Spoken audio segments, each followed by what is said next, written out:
Достар, баршаңызға сәлем. Бүгін сіздермен сүлікпен емдеу туралы сөйлесетін боламыз. Видеоны көрмес бұрын подписка жасап лайк қоюды ұмытпаңыздар. Мамандардың айтуынша адамнан қан алу қандағы плазма құрамындағы лимфоциттердің мөлшерін өзгертеді. Ал сүлік сілекейінің 40-қа жуық ферменттері бар. Бұл ферменттер адам ағзасындағы қанның жасушаларының лимфалардың жақсартып қалпына келтіреді. Нәтижесінде қан қысымы бір қалыпқа түсіп, мүшелердің ісуі басылып, аурулар басылып, ишемия дерті емделеді.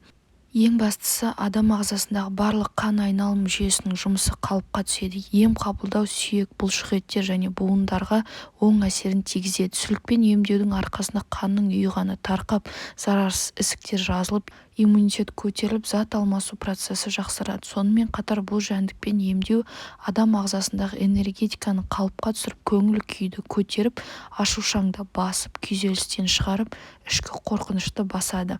Жұмысқа деген қабілеттілігін ашып, жыныс жолдарының жұмысын жақсартады. Сүлік сілекейінің құрамында адам ағзасына пайдалы көптеген элементтер бар.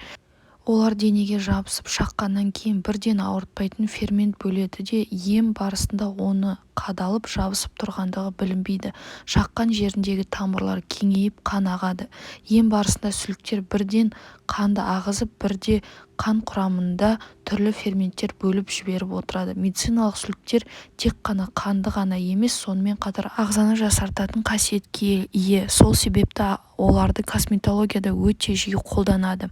Сүліктің әйел ағзасына әсері өте тиімді. Ол қанды сору кезінде күшті ықпал жасап, нәтижесінде кіші жамбасты қабыну, іркілу процесін тоқтатады. Жатырдың қабынбалы және созылмалы дерттерін емдіп, мастит, миома, мастопатия дертіне шипа. Сүліктің арнайы медициналық фабрикаларда өсіріп таратады. Ескерту: медициналық сүліктің нәтижелі болу үшін дененің биологиялық белсенділігі жақсы жерлеріне қою керек.